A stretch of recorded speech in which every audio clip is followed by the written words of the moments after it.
Okay, सो हम पढ़ेंगे CP on पूजो। पूजो क्या है? पेल्वी रेट्रिक जंक्शन ऑब्स्ट्रक्शन। और सीपी क्या है? Case presentation. हम ये जानेंगे अब कि इसको कैसे, पूजो वाले केस को कैसे प्रेजेंट करना है, कैसे इसको पढ़ना है और समझना है। ठीक है, तो पूजो क्या है? पेल्वी रेट्रिक जंक्शन ऑब्स्ट्रक्शन। तो जैसे हमारी किडनी होती है, इस एरिया को हम बोलते हैं पेल्विस, और इससे जो ट्यूबिंग जा रही होती है उसको हम बोलते हैं यूरेटर। पेल्विस में हमारा यूरिन स्टोर होता है, और यूरेटर जिससे हमारा यूरिन ब्लैडर के अंदर जाता है। सो जब इन दोनों के जंक्शन के बीच में कोई भी ऑब्स्ट्रक्शन हो जाए तो उसको हम बोलेंगे पेल्वी यूरेट्रिक जंक्शन ऑब्स्ट्रक्शन। तो किसी भी सीपी में हम सबसे पहले क्या करते हैं? आइडेंटिफिकेशन डेटा देखते हैं, जिसके अंदर क्या कवर होता है? Name, age, sex, CR number, ward, bed number, ये सब जनरल नॉलेज जो भी उसके पेशेंट को हम आइडेंटिफाई कर सकते हैं वो सब इसमें कवर होगा। सो मान लेते हैं कि मेरे पेशेंट का नाम XYZ था। सो उसकी एज थी 1 ईयर। सो ये पीडियाट्रिक के अंदर एडमिटेड था। तो हम देखेंगे इसकी चीफ कंप्लेंट्स। इसको 2 पॉइंट्स में हमने लिखना है। At the time of admission, admission के टाइम पे क्या क्या कंप्लेंट्स थी। जैसे मेरे पेशेंट को था एब्डोमिनल डिस्टेंशन 5 मंथ से, और ओकेजनल फीवर भी था उसको, और एब्डोमिनल पेन भी था from 5 to 6 months. So time of assessment के टाइम पे उसको फटीग, इरिटेबिलिटी, सर्जरी उसकी हो चुकी थी, इसके लिए उसको पेन भी था, कॉन्स्टिपेशन था, रिड्यूस्ड फूड इनटेक और नॉजिया भी था। एंड हमने हिस्ट्री ऑफ प्रेजेंट इलनेस लिखनी है। इसके अंदर क्या कवर होएगा कि उसको जब से उसको ऑनसेट ऑफ डिजीज़ हुआ है तब से लेके अब तक, जब उसकी सर्जरी हो चुकी है और या फिर प्लान्ड है सर्जरी के लिए, वो सब कुछ हमने हिस्ट्री ऑफ प्रेजेंट इलनेस के अंदर कवर करना है। देन हम बात करेंगे हिस्ट्री ऑफ पास्ट इलनेस। इसके अंदर कवर होगा मेडिकल, कि उसको कोई मेडिकल हिस्ट्री तो नहीं थी, तो उसको ऐसी कोई मेडिकल हिस्ट्री नहीं थी कि हाँ उसको यूटीआईज थे। यूटीआई होता है यूरिनरी ट्रैक्ट इन्फेक्शन, रिकरेंट उसको यूटीआई थी, तभी उसको फीवर भी आ रहा था। एंड सर्जिकल हिस्ट्री, उसको कोई सर्जिकल हिस्ट्री नहीं थी, नो कंजेनिटल अनोमली और एनी अदर सर्जिकल हिस्ट्री। बात करेंगे हम बर्थ एंड डेवलपमेंटल हिस्ट्री की।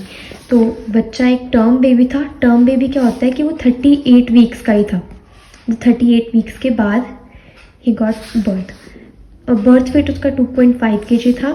Cried immediately after birth, normal vaginal delivery हुई थी, and achieve all the developmental milestones as per age. Antenatal history, so immunisation, mother ने दोनों TD की डोजेज ली थी, 3 विजिट्स किए थे उन्होंने। इसके अंदर ग्रेविडा लिखा आता है। It was 5th gravida. 5th gravida मतलब कि उसका ये 5वां क्या था, बेबी था। Then period of gestation and delivery 38 weeks, term baby था, नॉर्मल वजाइनल डिलीवरी, और सब कुछ मदर के बारे में आ गया। देन हम बात करेंगे अब उसके बच्चे की इम्यूनाइजेशन के बारे में। तो वो इम्यूनाइज था as per age. Then nutrition and dietary history, breast feeding उसने 6 मंथ तक पूरी करी थी, और nutrition and diet was adequate prior to hospitalization, लेकिन पेन की वजह से उसको रिड्यूस थी डाइट। नॉन वेजिटेरियन, एग वगैरह सब खाता था।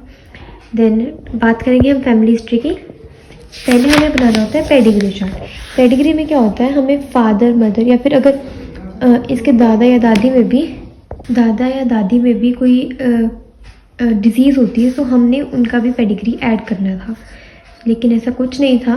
Everyone was healthy except for our patient. So non consanguineous couple वो होते हैं जो कि कज़न जिनमें मैरिज नहीं होती है। ही वॉज 5th चाइल्ड, और कोई भी genetic disease, cancer, heart disease नहीं थी।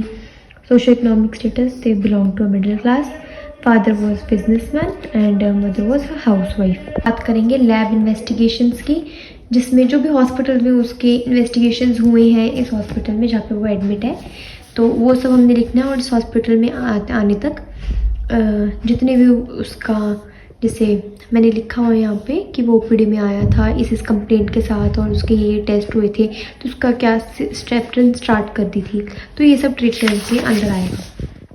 फिजिकल एग्जामिनेशन में सबसे पहले हमने करना है एंथ्रोपोमेट्री, जिसमें उसके सारे मेजर्स कंप्लीट होंगे, जैसे हाइट, वेट, BMI और head circumference, chest, mid arm, abdomen circumference, ये सब इसके अंदर कंप्लीट होंगे। देन वाइटल साइंस चेक करने हैं और वो सब हमने इसमें नोट करने हैं।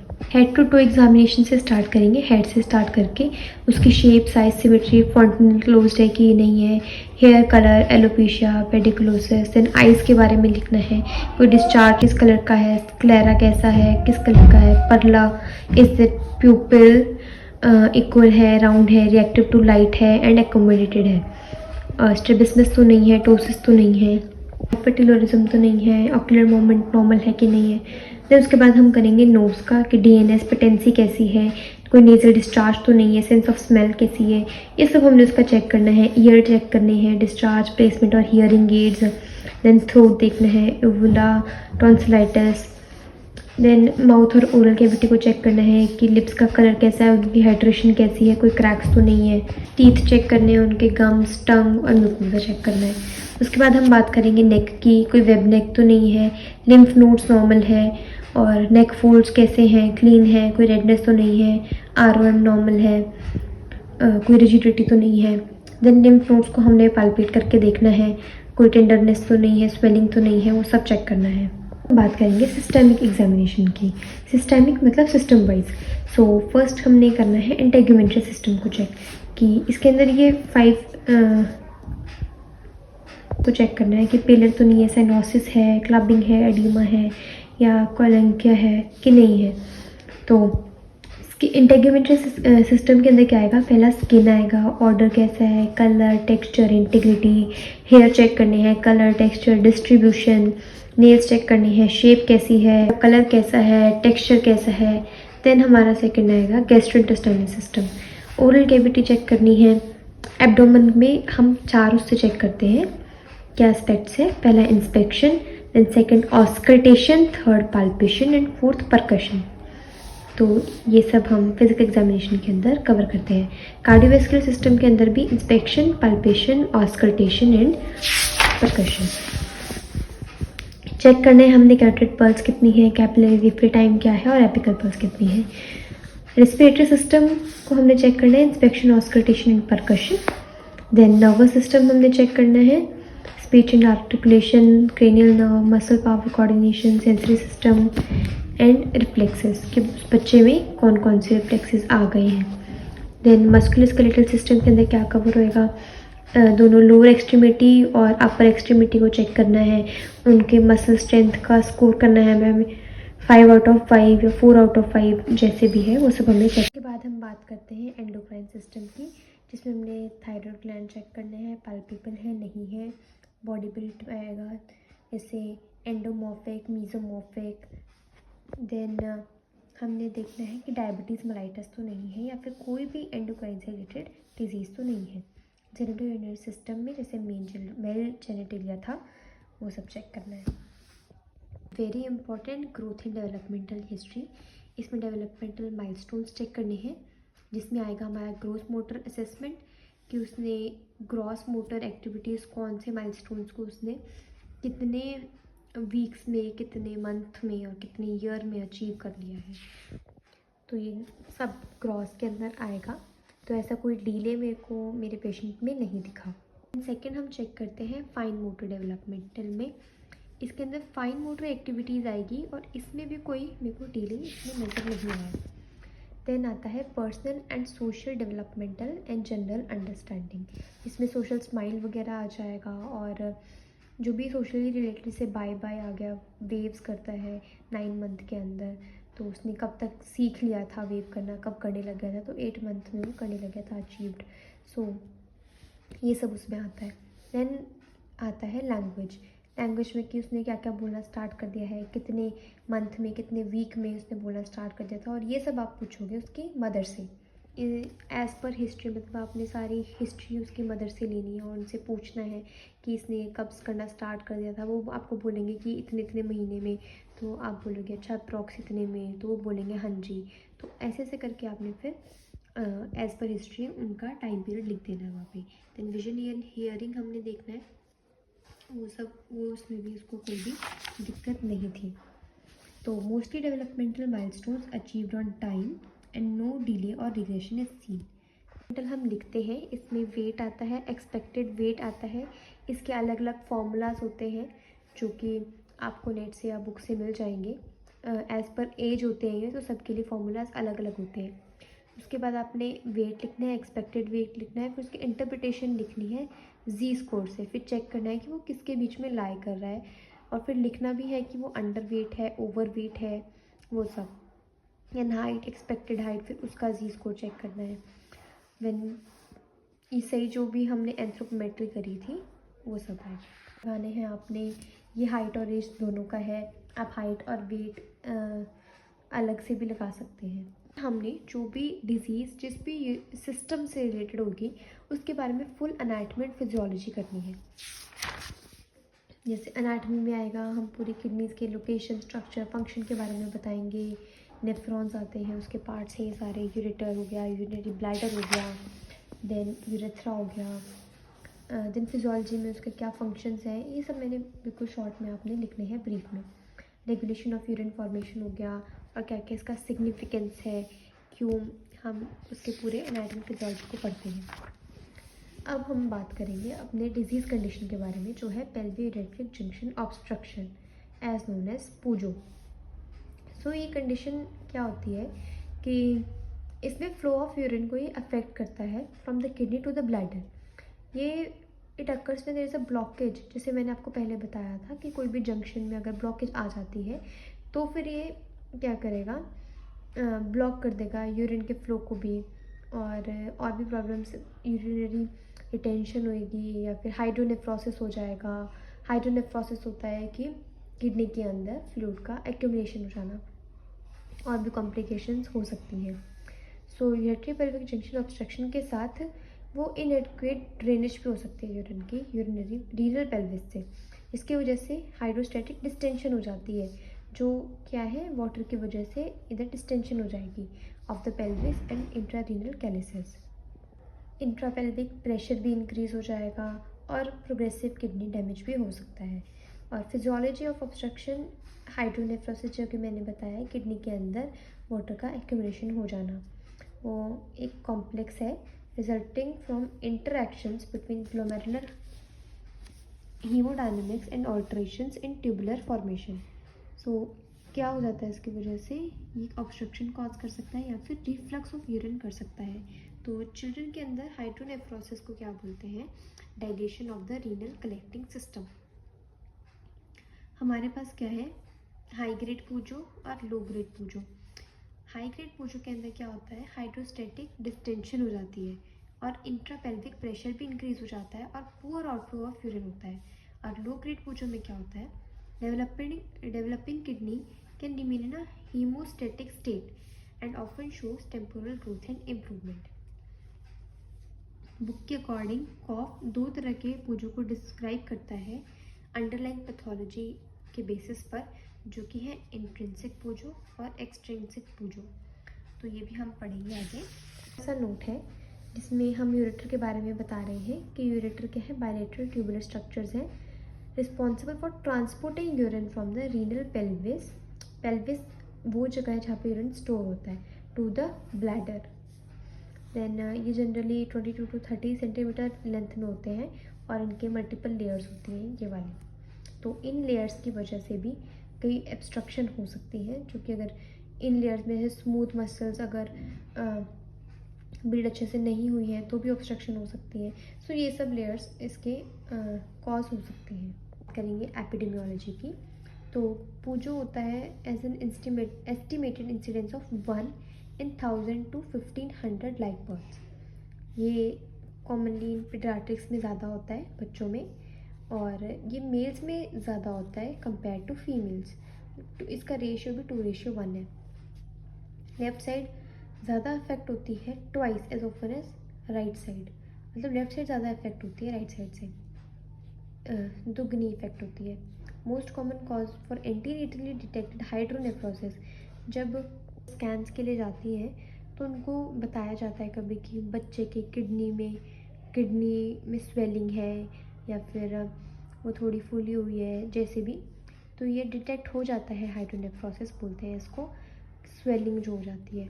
80% ऑफ ऑल कॉजेज़ में, केसेस में ये डिटेक्ट हो जाता है। अब हम बात करेंगे इसकी इटियोलॉजी की। यानी कि एक पेज के अंदर ये सब लिखी है। इंट्रिंसिक कॉजेज़ क्या हो सकते हैं? एबनॉर्मल मसल डेवलपमेंटल हो सकते हैं, जैसे स्मूथ मसल या कोई भी मस्कुलर लेयर की एबनॉर्मल डेवलपमेंट हुई है तो यूरेट्रल किंकिंग और ट्विस्टिंग हो सकती है। इंट्रिंसिक यूरेट्रल लीशंस हो सकते हैं। देन एक्सट्रिंसिक कॉजेज़ के अंदर क्या आता है? क्रॉसिंग लोअर पोल वेसल्स और ureteral compression by surrounding structures, और if there is any adhesions और scarring. Then comes congenital anomalies, जिसमें आएगा कि क्या होता है कि नॉर्मल उसमें यूरेटर में क्या होता है कि वो बीच में होता है, मिड पॉइंट में यूरेटर इंसर्ट होता है रीनल पेल्विस में एट द मिड पॉइंट। लेकिन इसकी वजह से क्या होता है कि स्मूथ फनल शेप ट्रांजिशन होती है renal pelvis to the ureter. But एक होता है कि high insertion of the ureter होता है। इसमें क्या होता है कि जो यूरेटर होता है वो रीनल पेल्विस के ऐसी लोकेशन पे होता है जो कि नॉर्मल से ऊपर होती है, often near the upper pole of the kidney. So ये कंजेनिटल में आ जाएगा। देन अदर कॉजेज है जैसे ट्यूमर्स, इन्फ्लेशन और इन्फेक्शन और ट्रॉमा। देन हमने लिखनी है एम्ब्रियोलॉजी, और वैसे इतना इम्पॉर्टेंट भी नहीं है। अगर आपको अपनी डिजीज से रेलिवेंट लिख रहा है तो आप ज़रूर लिखें। देन हम बात करेंगे पैथोफिजियोलॉजी, वेरी इंपॉर्टेंट। सो कॉजेज जो भी हमने अभी तक पढ़े, जैसे हमने पढ़े कि इंट्रिंसिक, एक्सट्रिंसिक, कंजेनिटल और अदर कॉजेज, तो वो सब इसके अंदर आप लिख सकते हैं। मैंने थोड़े बहुत लिखे हैं, जैसे कंजेनिटल हो गया प्राइमरी, एक्वायर्ड हो गया सेकेंडरी। एबनॉर्मल स्मूथ मसल और fibrosis, aberrant blood vessel compression, acquired में गया इन्फेक्शन, ट्रॉमा और सर्जरी, ट्यूमर और स्टोन्स। इसकी वजह से, इन सारे कॉजेज़ की वजह से, टियोलॉजिकल फैक्टर्स की वजह से ऑब्स्ट्रक्शन हो जाएगी पूजों पे, जिसकी वजह से इम्पेयर्ड यूरिन फ्लो होगा, और जो हाइड्रोस्टैटिक प्रेशर है रीनल पेल्विस में और कैलिसिस में वो इंक्रीज़ हो जाएगा। उसकी वजह से हाइड्रोनेफ्रोसिस हो जाएगी। Hydronephrosis is that fluid accumulation हो जाएगी, जिससे रीनल पेल्विस डायलेट हो जाएगा। उसके बाद फिर रीनल फंक्शन के इम्पेयरमेंट होने लग जाएगी, जैसे कंप्रेशन ऑफ रीनल पैरेन्काइमा और रिड्यूस्ड रीनल परफ्यूजन, स्कीमिया हो जाएगा और decrease GFR, lead to chronic kidney damage, fibrosis, nephron loss, and then potential complications include जैसे recurrent UTIs और stone formation, urolithiasis और hypertension और pyonephrosis. Talking about clinical manifestations from literature and in my patient. So episodic flank pain was not present, episodic abdominal pain was present, vomiting, occasional urinary tract infections present, nephrolithiasis, haematuria, anorexia, asymptomatic, failure to thrive और hydronephrosis. ये present करने हैं diagnostic test. Literature में क्या है, क्या क्या ज़रूरी होते हैं इसके लिए? CBC, intravenous urography, renal ultrasound और टेक्नीशियन रेटिनल रीनल शिंटिग्राफी और सिस्टोयूरेथ्रोग्राफी और MRU, then retrograde pyelography, pressure proof study और बायोकेमिकल मार्कर्स। मेरे पेशेंट में क्या हुए थे, उनकी क्या क्या रिपोर्ट्स हैं, वो सब मैंने इसमें लिखा है। इसका अल्ट्रासाउंड भी किया गया था, जिसके अंदर हाइड्रोनेफ्रोसिस आया था, और शिंटिग्राफी हुई थी जिसमें पूजो को डायग्नोस कर दिया गया था। इंट्रावीनस यूरोग्राफी में भी फिर से पेल्वियोरेटेड जंक्शन ऑब्स्ट्रक्शन को डायग्नोस कर दिया गया था। हम बात करेंगे मैनेजमेंट की, जो कि हम 3 उसमें पढ़ते हैं, मेडिकल, सर्जिकल एंड नर्सिंग।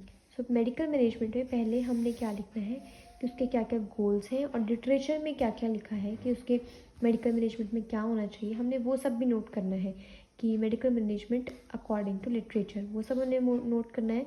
फिर जो मेरे आपके पेशेंट में मेडिसिन चल रही होंगी उसके बारे में लिखना है। उसके बारे में हमने से टेबल बनाना है, action, indication, contraindication, side effect, nursing management, वो सब इसके अंदर आएगा। नर्सिंग रिस्पॉन्सिबिलिटीज़ आएंगी इस मेडिसिन को देते टाइम, वो सब आएगा इसमें। और इसके अंदर हमने एक और चीज़ करनी है कि अकॉर्डिंग टू एज हमने उसके डोज रेंज लिखनी है। तो ये सब आएगा मेडिकल मैनेजमेंट में। देन कम सर्जिकल मैनेजमेंट में, तो बेसिकली इसके लिए सर्जरी होती है पाइलोप्लास्टी। पाइलोप्लास्टी में क्या होता है कि जहाँ से ऑब्स्ट्रक्शन होती है उसको हम रिमूव कर देते हैं, उस पार्ट को रिमूव कर दिया जाता है, और फिर दूसरे जो यूरेथ्रा है बचा हुआ, जो यूरेटर है, उसको पेल्विक एरिया से वापस स्टिच कर दिया जाता है। तो ये पाइलोप्लास्टी के अंदर किया जाता है। सर्जिकल अप्रोच में जो जो आएगा वो सब आपने लिखना है, और लिटरेचर के अकॉर्डिंग क्या क्या उसमें होता है। और जैसे मेरे पेशेंट में क्या था, उसको MAH पाइलोप्लास्टी हुई थी। सो ये बेसिकली पूजो के एड्रेस करती है, और when there is a high insertion of the ureter into the renal pelvis, मैंने हाई इंसर्शन आपको बताया नॉर्मल में क्या होता है कि वो यूरेटर और पेल्विस बीच में होता है, मिड पॉइंट से उसको इंसर्ट होता है यूरेटर, लेकिन हाई पेल्विस में वो थोड़ा ऊपर से, मतलब मिड पॉइंट से ऊपर उसको इंसर्ट होता है यूरेटर पेल्विस में। सो इसलिए इसके इंडिकेशंस क्या है, कंजेनिटल मालफॉर्मेशन है कोई भी या फिर एक्वायर्ड है, तो उसलिए हम एमएच पेरिप्लास्टी करते हैं। इसके अप्रोच में क्या आएगा, इसमें भी ओपन सर्जरी भी हो सकती है मिनिमली, जैसे लेप्रोसिक पाइलोप्लास्टी होगी, रोबोटिक असिस्टेड पाइलोप्लास्टी होगी, या फिर टेरीपेरिटोनियल अप्रोच हम यूज़ कर सकते हैं। देन प्रोसीजर स्टेप से पहले हम क्या करते हैं, एनेस्थीसिया देते हैं, then exposure to the junction, then excision of the obstructed segment, then reconstruction, stent placement. So मेरे पेशेंट में डला था DJ stent, that is double J stent, and then closure. इसके एडवांटेजेस के बारे में लिखना है और इसके कॉम्प्लिकेशंस के बारे में लिखना है। पोस्ट ऑपरेटिव केयर के बारे में भी बहुत ज़रूरी है, पेशेंट को समझाना, पेशेंट के पेरेंट्स को समझाना और उनको हेल्थ टॉक देना है इसके बारे में। Then comes nursing management, very important management. So हमने प्री ऑपरेटिव नर्सिंग किया है, मतलब ऑपरेशन से पहले असेसमेंट करनी है, उसको प्रिपेयर करना है उसके लिए, ऑपरेशन के साइकोलॉजिकल सपोर्ट प्रोवाइड करनी है पेशेंट को भी, पेशेंट के केयर गिवर्स को भी, सबको काउंसलिंग प्रोवाइड करनी है। और post operative nursing care very important, because हमें मॉनिटर करते रहना है, ऑब्जर्वेशन करना है, क्या करना है, हमें वाइटल साइंस चेक करने हैं, ये आउटपुट इनपुट आउटपुट मेंटेन करना है। और वूंड केयर हमने देखना है, जो भी सर्जिकल साइट है उसमें कोई इन्फेक्शन के साइंस तो नहीं है। देन ड्रेन मैनेजमेंट देखना है हमने, बिकॉज डीजे स्टंट उसको प्लेस होएगा तो प्रॉपर ड्रेनेज और कोई भी ब्लॉकेज नहीं होनी चाहिए उसमें। देन पेन मैनेजमेंट में क्या आएगा, उसको मेडिकेशंस देंगे, उसको रिलैक्सेशन टेक्निक्स यूज़ करेंगे। इन्फेक्शन प्रिवेंशन में क्या आएगा, स्ट्रिक्ट एसेप्टिक टेक्निक्स यूज़ करेंगे। Then fluid and electrolyte balance में क्या आएगा, उसको उसका हाइड्रेशन स्टेटस मेंटेन करेंगे, आईवी फ्लूइड्स मैनेज करेंगे, और कोई भी इलेक्ट्रोलाइट इम्बैलेंस के अगर कोई भी साइन है तो उसको ऑब्जर्व करना है। मोबिलिटी एंड रिकवरी, उसको अर्ली एम्बुलेशन के लिए हमने इनकरेज करना है। कोई भी कॉम्प्लिकेशंस अगर हैं, जैसे यूटीआईज हो गए, परसिस्टेंट और रिकरेंट पूजो हो गया, वो सब हमने, ये कॉम्प्लिकेशंस हैं, ये भी हमने पेरेंट्स को बताना है। एंड नर्सिंग डायग्नोसिस आपने बनाने हैं, उसके शॉर्ट टर्म गोल्स लिखने हैं, लॉन्ग टर्म गोल्स लिखने हैं। ये कुछ नर्सिंग डायग्नोसिस हैं। acute pain related to surgical incision and placement of a stent is evidenced by crying or irritability, restlessness, risk of infection, imbalanced nutrition, anxiety related to hospitalization. It is very important diagnosis. Then knowledge deficit parents, then risk for delayed wound healing. So ये सब आपने इसमें diagnosis बनाने हैं। Then comes prognosis. Prognosis की भी आपने theory लिखनी है लिटरेचर से। देन हेल्थ टॉक, क्या आप पेरेंट्स को क्या हेल्थ टॉक दोगे, बच्चे को क्या हेल्थ टॉक दोगे। तो डीजे स्टंट में जब डलता है तो हमें उनको बताना होता है कि उनको 1.5 महीने बाद आके उसको निकलवाना है। सो हमें उनके पेरेंट्स को क्या डिज़ीज़ के बारे में बताना है कि पूजो क्या चीज़ है और क्या सर्जरी उनकी हुई है उसके बारे में सब कुछ बताना है। देन उसके बाद क्या कैसे देखभाल करनी है, वो सब हमने उसको हेल्थ टॉक के अंदर बताना है। ठीक है, सो उसके बाद हमें लास्ट में रेफरेंस करना है। वीडियो अच्छी लगी हो तो लाइक करना, सब्सक्राइब करना।